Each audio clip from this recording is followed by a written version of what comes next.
एक कहानी सुनाने जा रही हूँ, सबसे काबिल इंसान।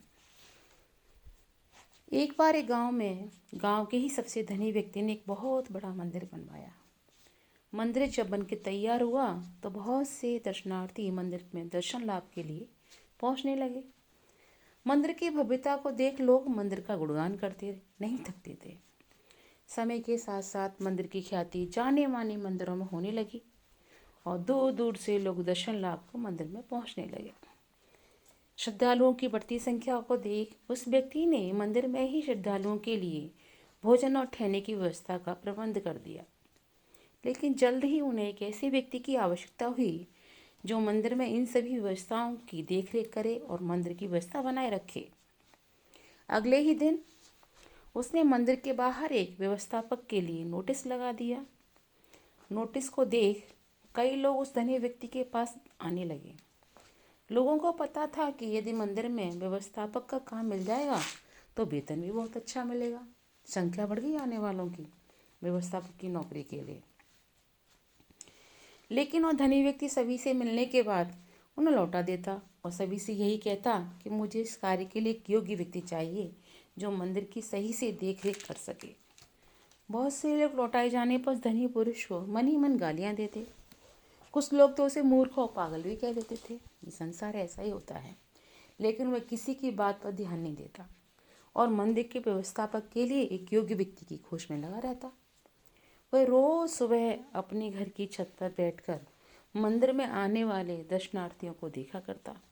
एक दिन एक बहुत ही गरीब व्यक्ति मंदिर में भगवान के दर्शन को आया। धनी व्यक्ति अपने घर की छत पर बैठा उसे देख रहा था। उसने फटे हुए और मैले कपड़े पहन रखे थे। देखने से बहुत पढ़ा लिखा भी नहीं लग रहा था।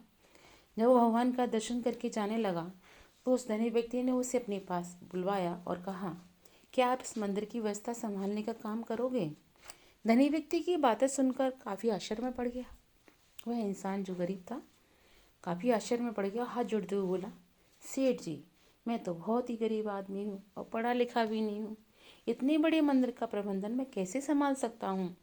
धनी व्यक्ति ने मुस्कुराते हुए कहा, मुझे मंदिर की व्यवस्था के लिए कोई विद्वान पुरुष नहीं चाहिए। मैं तो किसी योग्य व्यक्ति को इस मंदिर के प्रबंधन का काम सौंपना चाहता हूँ। लेकिन इतने सब श्रद्धालुओं में आपने मुझे ही योग्य व्यक्ति क्यों माना? उसने आश्चर्य से फिर पूछा, आश्चर्य करते हुए,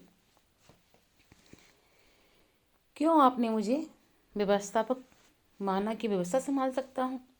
आश्चर्य भरी नज़रों से पूछ रहा हूँ गरीब व्यक्ति। धनी व्यक्ति बोला, मैं जानता हूँ कि आप एक योग्य व्यक्ति हैं। मंदिर के रास्ते में मैंने कई दिनों से ईंट का टुकड़ा गाड़ा था जिसका कि एक कोना ऊपर से निकल आया था।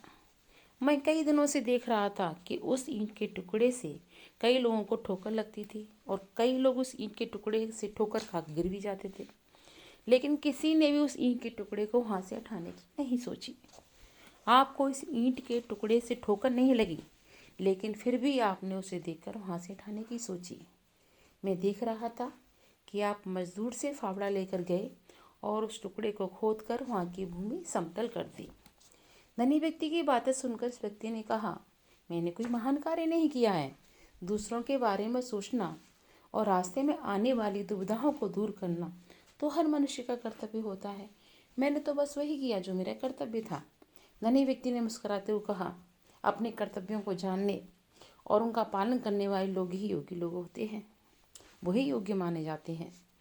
इतना कहकर धनी व्यक्ति ने मंदिर प्रबंधन की जिम्मेदारी उस व्यक्ति को सौंप दी। कोई हमें नहीं देख रहा है तो क्या हुआ? हमें ईश्वर देख रहा है। हमें अपना कर्तव्य नहीं भूलना चाहिए।